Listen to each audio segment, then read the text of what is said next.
കുറച്ചൊരു പ്രത്യേകത കൂടി ഉണ്ടാവുന്നുണ്ട്. പൊന്നൊളിയിൽ കല്ലറ മിന്നുന്നു, മഹിമയുടെ നാഥനുയർക്കുന്നു. എല്ലാവർക്കും ഹാപ്പി ഈസ്റ്റർ.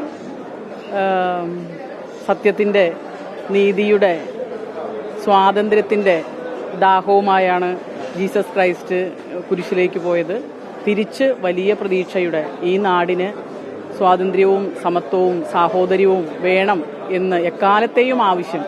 ആ ആവശ്യമാണ് ഉയർപ്പിലൂടെ, ഉത്ഥാനത്തിലൂടെ ലോക ജനതയ്ക്കാകെ, മാനവരാശിക്കാകെ ജീസസ് സന്ദേശമായി നൽകിയത്. തീർച്ചയായും അത് എല്ലാ കാലത്തും കാലാതിവർത്തിയായ സന്ദേശം നൽകിയ, ജാതി മതത്തിന് അതീതമായ മാനവകുലത്തിന് നൽകിയ സന്ദേശമാണ്. ആ സന്ദേശം എല്ലാ കാലത്തും മനുഷ്യന്റെ മുന്നോട്ടുള്ള ഗതിക്ക് കരുത്തു പകരും.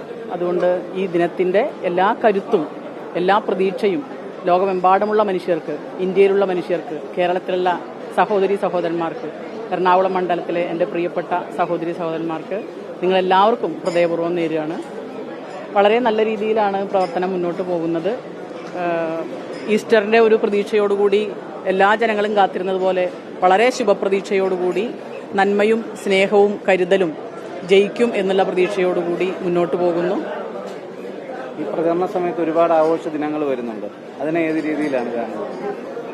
എല്ലാ ആഘോഷ ദിനങ്ങളുടെയും ആത്യന്തികമായ ലക്ഷ്യം മനുഷ്യ നന്മയുടെ സന്ദേശമാണ്. തീർച്ചയായിട്ടും അതൊക്കെ നമ്മുടെ മുന്നോട്ടുള്ള പോക്കിന് കൂടുതൽ ഗതിവേഗം ഉണ്ടാക്കും.